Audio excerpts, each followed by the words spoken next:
reference images you've just watched are a very small sample of those I've used to complete my latest project, the 135 E60 Säbelzahn Tiger. A paper Panzer heavy tank, or a what-if design if you like.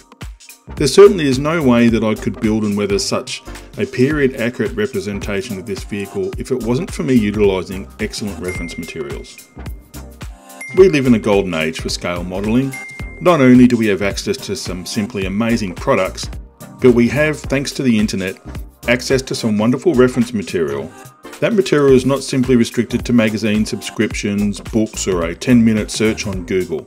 There is a myriad of resources available these days, including online forums, special interest groups, printed material such as books and instruction leaflets included in model kits. Digital sources include magazines, Patreon creator reference libraries, and national archives stored online, just to name a few.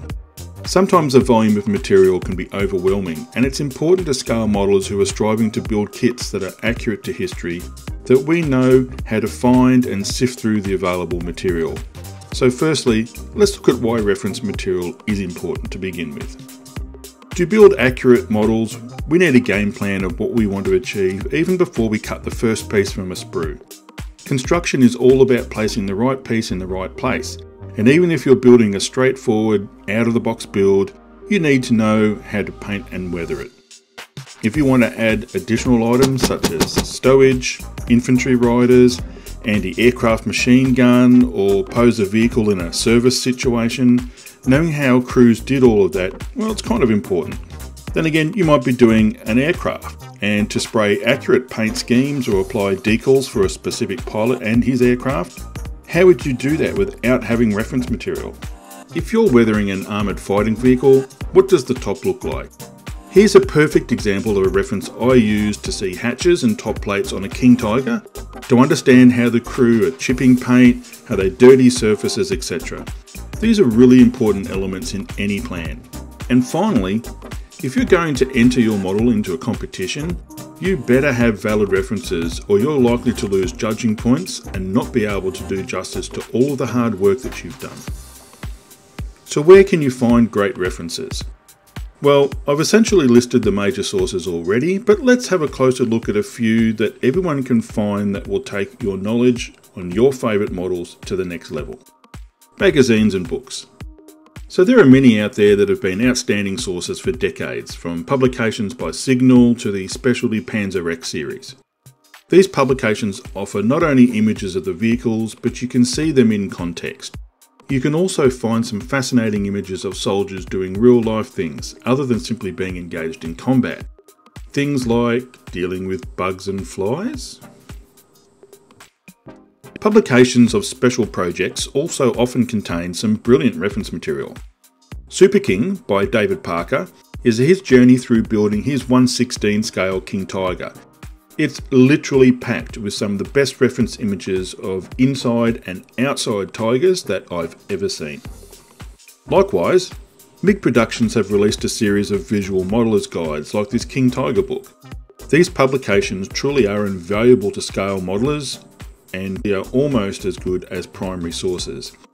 Clearly the information I'm providing here is aimed at AFV modelling because that's my specialty, but these rules effectively apply to all genres.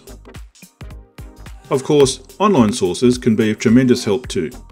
Here are several images of a very well-known Tiger 1 tank, marked as FO1 from Gruppe Firmen in April 1945.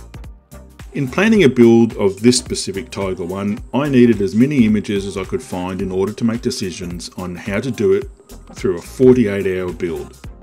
See, I recently completed the 48 in 48 challenge in aid of Models for Heroes, a charity in the UK. Check them out in the link in the description. I'll leave a link there for you. Hence, we had 48 hours to build a new 1/48 scale model. That would have been impossible to achieve to this degree without careful planning before the event, and these images found online made this possible. I'm proud of the fact that I could complete this build in just 48 hours. It required the mashing together of two Tamiya kits to make a early-late hybrid vehicle. I used PE aftermarket parts where they were critically needed, then painted in grayscale to reflect the period photos. References literally made this possible, because without them I could not have planned this to the degree necessary to complete the model. No matter what your subject matter or your particular build style, no matter what products you use or what skill level you have, the use of solid references is the path to next level build standards. So for the next model you build, have a look at incorporating some references into your planning.